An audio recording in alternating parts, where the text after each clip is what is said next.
In today's video coming up, the most essential things every producer should know about room acoustic, diffusers, absorbers, and this black foam stuff.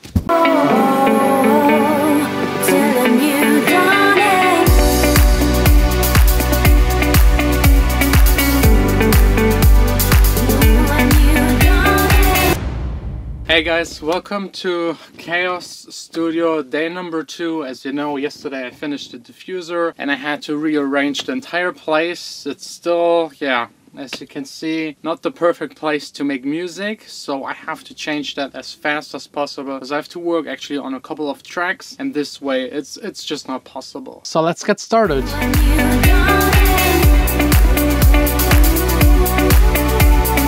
Whoa! Kind of done. This is still far from perfect. I still need to buy something for all of the records and the record player to go on top. Probably something like this IKEA thing, just to have like the entire studio symmetrical. And I have to figure out something about the door because it's an early reflection point and I still have to get in and out of the studio. But I'm sure eventually I will get this done, same as with the diffuser. So come back in 150 vlogs and there might be something in front of the door. I also found the original box of the Duet, this sound card right here. It's my old sound card, very used, but as you know, it's now part of a giveaway. You just have to become a Patreon. Check out the page, maybe there's something you're interested in, and up until the end of the year you have the possibility to win this. That's as John Sine original as it gets. Should maybe clean it before giving it away, but it still works as it did on the very first day, and the sound quality is actually really good. And also this keyboard is giveaway. As you know, I will let you know at the end of the video what is happening with this. As you know, I did the worst track submits, but it turns out that 3 of the people that I picked to be the winner, they actually don't want it because they don't need it, and they told me I should give it to someone that doesn't have a keyboard, which is really nice of them. But now again, I have to figure out how to give this away, but coming up at the end. For me, it's now time to get back to work, working in Logic, making music. I have to change a couple of things of my next release. I'm in contact with a singer and songwriter and I have to rearrange a couple of things and some changes to the edit that will hopefully be released. I'm not sure. It's an unofficial edit and there's no way without permission to get it out there. I hope it will work. If you're interested to know which song it is, I've posted it on my Instagram stories and my Snapchat story.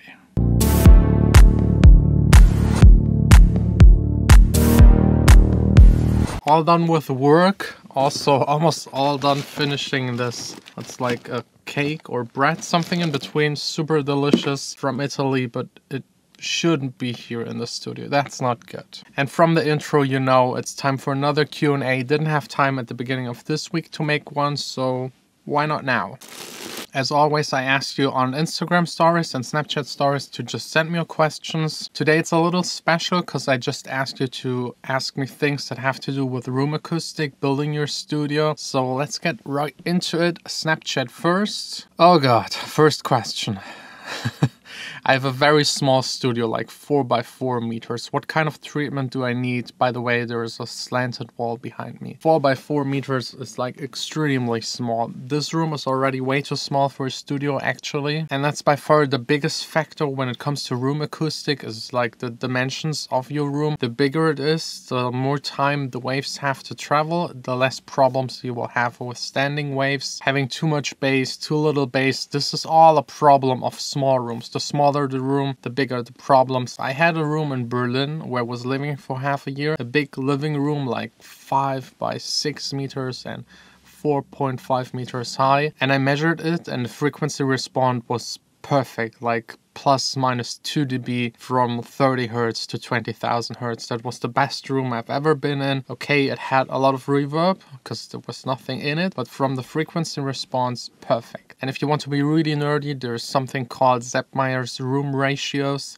Those are specific special room ratios that will result in a better sound, but 4 by 4 is like really the worst case scenario. It's like 4 by 4 and probably too high or 250 or 3, so the waves will just add up and cancel out each other. There's not much you can do. I mean, even if you put absorption in the room will be 3 by 3 and you still have the same kinds of problems. I wish I could really help and recommend something that helps, but besides of putting absorbers at the early reflection points and at the back, because it's so small, definitely put something in the back. But yeah, there's not much you can do. Sorry to say that, but best would be probably to move to another location. Next one, my acoustic panels are always falling off. They don't stick to the wall. What is the best way to mount acoustic panel like these? I know a lot of companies sell you glue, and it works sometimes, but it will ruin your wall.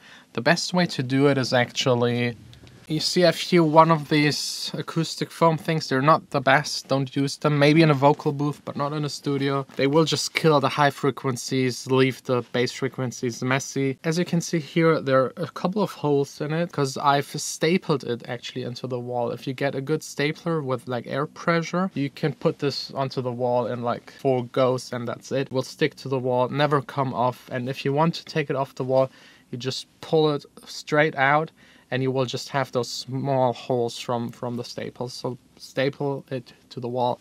That's the best you can do. Is it even called staple, stapling, staple? Let me look it up. It's really called to staple. Good job, John.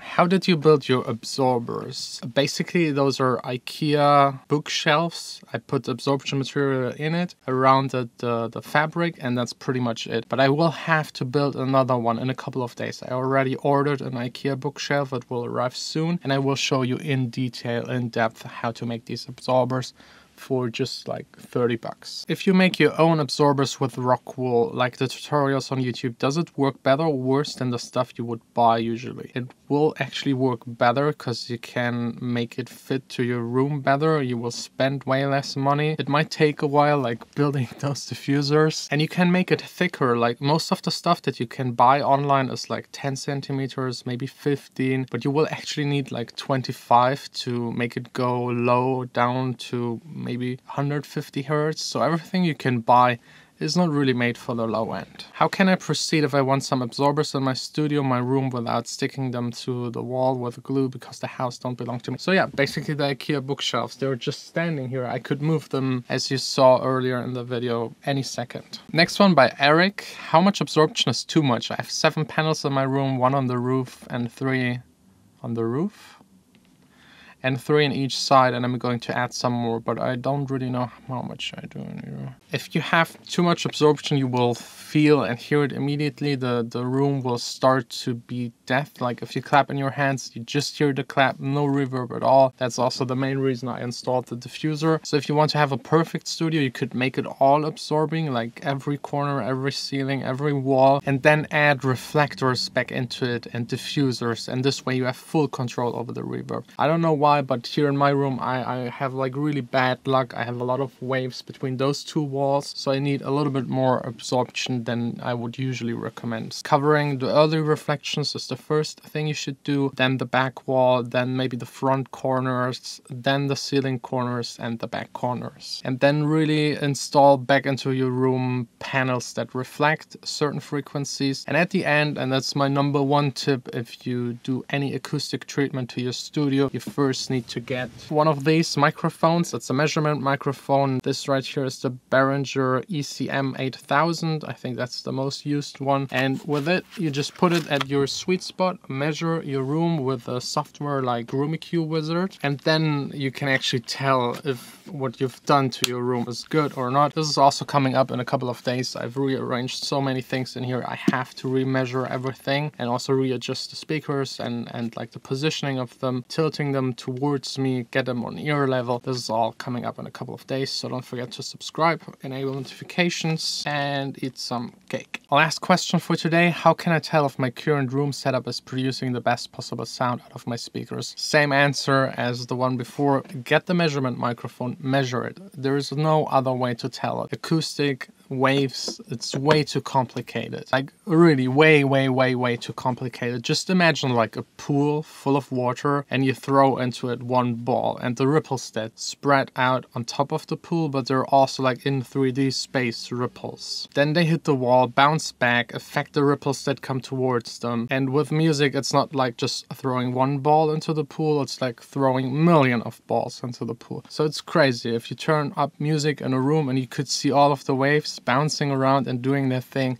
you would just go insane. So don't underestimate this topic. I would say it's the #1 thing that will help you to mix and produce better music, despite getting the musical stuff first done, music theory and all this kind of stuff. But if you're not treating your room, don't ever spend more than like 250, maybe 300 euros per speaker. Because otherwise you're just spending money on nothing. The room will change actually more of the sound of the speakers than the speaker themselves. And if you pay extra for a very flat frequency response out of your speaker, but your room is messing all of that up, it's just wasted money. So keep that in mind. So let's get to the giveaway part. The sound card is for patrons only that participate this year, so definitely check it out in the description. And this keyboard has a long story. It's my very first keyboard. I used it to make my first tracks. Then I tried to give it away so it's not standing here collecting dust. The person that got it never responded, so I made a worst track competition. Now all of the winners told me they don't need it. So let's do it the simplest way. Just leave a comment down below why you think you should get this keyboard, why you deserve it. Please, only people that don't have a keyboard that is better than this, and basically any keyboard is better than this, leave a comment down below why you should get it. And the person that gets the most thumbs up by other persons will get the keyboard, and I will just let it run until Monday. And then finally put it in a box, ship it to you, and hopefully you will be able to make nice and cool music with it. By the way, while cleaning up here, I found a couple more things that I actually don't need, like guitar bags and like small things. I think I will do more giveaways, because before throwing it away, just giving it to someone that needs it and that actually helps them to make music is a big pleasure for me. That's already it for today's video. I hope you enjoyed this little Q&A. If you have any questions, leave them in the comments. I will try and answer them, or maybe someone else will help you and answer it. Stay tuned, be creative. We will see us tomorrow again. Sign out.